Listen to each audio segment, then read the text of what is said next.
Hey everyone, Ashley Mailloux here with a stakes preview for this Sunday at Woodbine. Race number 9 on their 13 race program is the Grade 2 Dance Smartly at 1.16 miles on the turf. And this is for fillies and mares, 3-year-olds and upward, $200,000 on the line. A really nice field of 9 assembled for the stakes race on King's Plate Day. And some big names in here, that being the 7 Salima, the 8 Moira, who was able to win the race last year when it was named the Queen's Plate. The 9 is a horse that's also shipping in. So top to bottom, I thought this field was really competitive and cases can be made for most of the runners. Now, let's look at the time form projection here for the pace.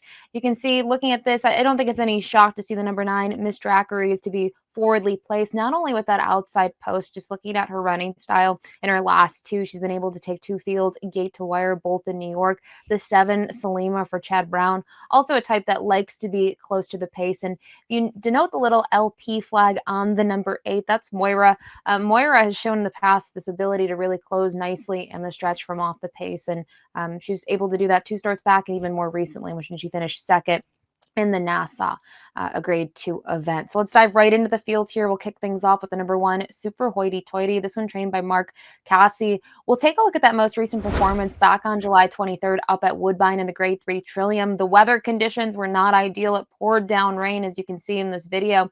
She's the number 6. She's going to be able to sneak up the inside here, and she is just grinding away through this stretch run. We'll see that she's actually going to finish 3rd in here, but there's going to be some contact made, and the 2nd place finisher is going to be disqualified, which placed Super Hoity Toity up to 2nd. The winner, Alma Macchio, will face again. I thought it was a really nice performance, but prior to this, she was able to get a win up at Woodbine, and you go down the page, and she's just been so successful, whether it's been on the Tapeta, as we just saw, or even the turf. You have to go pretty far down the page to find her turf race at Woodbine, but it was just about a year ago, her 2nd one, where she was able to win, and it was a very different trip. She was actually showing the ability to close from off the pace, where in her 2 Tapeta races, with the way the surface maybe plays, they've changed her tactics. So it'll be interesting to see, with her post position being the rail, what Patrick Husbands can do. Obviously can save some ground, but might have a nice closing kick as well. The number 2, Whimsical Dance. This one is a outsider in here at 20-1 on the morning line. Raced a very nice 2nd, though, last time out. It was on the Tapeta. Prior to that, was trying to reel in the likes of Ready Lady, who draws to her outside, and perhaps Tonight, who was a next out winner. But so far, really hasn't tackled stakes competition often. Just that one time in her 2nd career start, where she was 4th in the Wonder, where I do think, based on what we've seen, she's really going to need to take a step forward, just because her buyers and her figures aren't as competitive as others in here.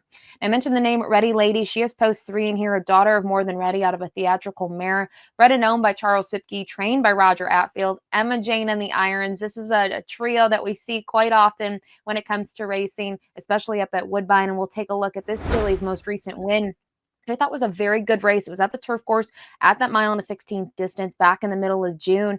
And she's going to face, 3-year-olds and upwards in this group in terms of fillies and mares. But the way that she's able to grind it out here, you can see she's the number 1. She's on the inside. Emma Jane going to the right hand at this point, and she's just digging deep, and she's going to need to. But eventually, once this filly puts it all together, she'll draw clear in here to win by a length. She took a lot of respect in there. And just looking at her resume so far, her 3 wins, they've all come over the Woodbine turf course, which I think is a positive sign. And she's coming into this race fresh off a career best buyer speed figure. The number 4, Emperata, out of the Josie Carroll barn, a winner last out on the Tapeta.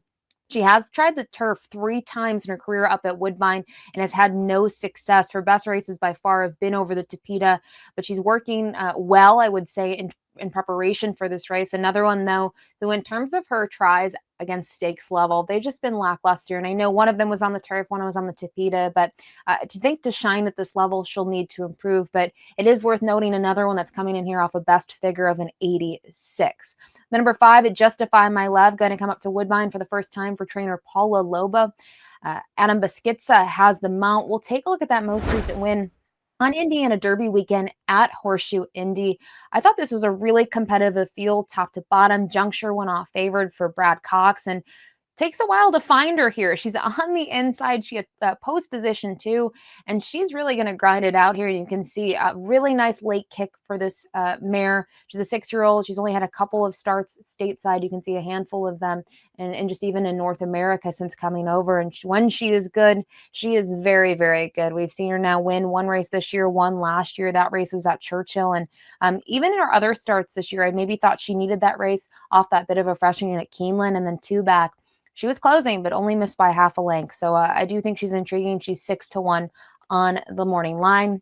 Marty Drexler sends out the number 6, El Macchio, who was a winner in the Grade 3 Trillium last out. We saw this replay. That was the replay where Super Hoity Toity tried to sneak up on the inside and was beaten by a neck. And this is a mare who I feel like when you look at her 4-year-old campaign last year, she really started to come to life. It took her a little bit, but she was able to rattle off 2 really nice wins, both of which were on the Tapeta, one at 1.25 miles, then 1.16 miles is how she capped off her 4-year-old campaign. They took a swing with her at Turfway.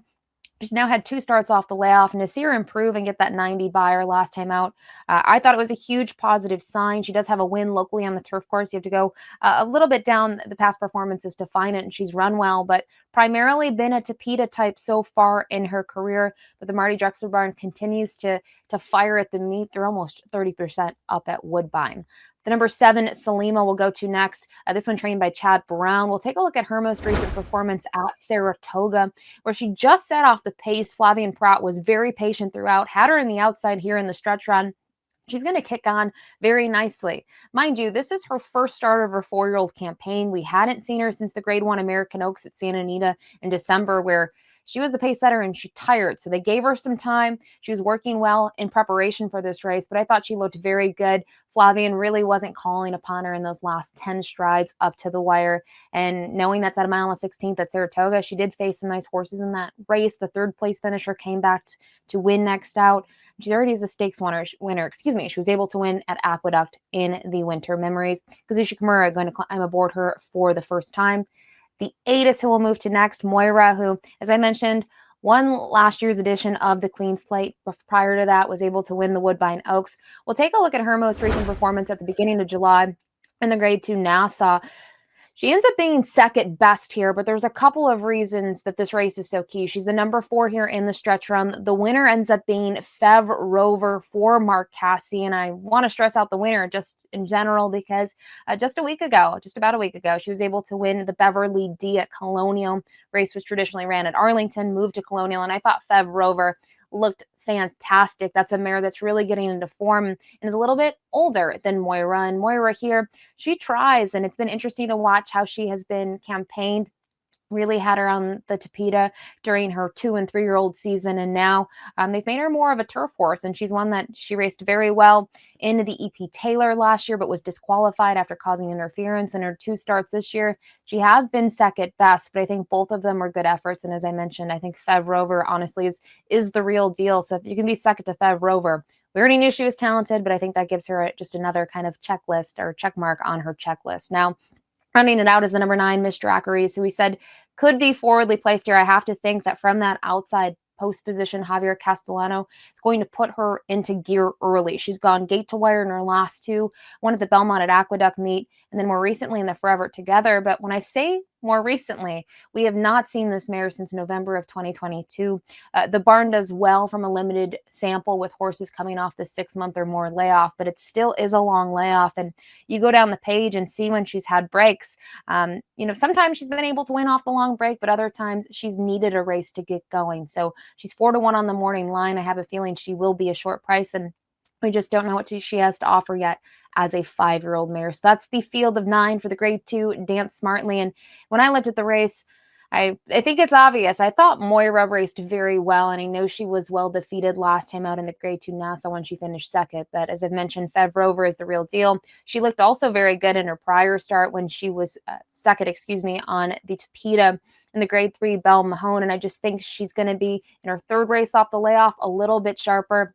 I like where she's drawn in here. I think she can still get a good position early on, even from post 8. Has some interest in the number 5, Justify My Love, is going to come up to Woodbine for the first time. I thought her performance at Horseshoe Indy was very impressive, and curious to see what sort of trip she can carve out here. Adam Beschizza has only had a handful of mounts at the meet, but he's won with all of them. He's 2 for 2 so far this year up at Woodbine. And then underneath, I thought both the 7 and Salima and the 9 Miss Dracaries were horses to use. I do think they'll take a lot of respect in these races, but I'm going to go with the local horse, the number 8 Moira, as my top pick in this year's edition of the Grade 2 Dance Smartly. Good luck.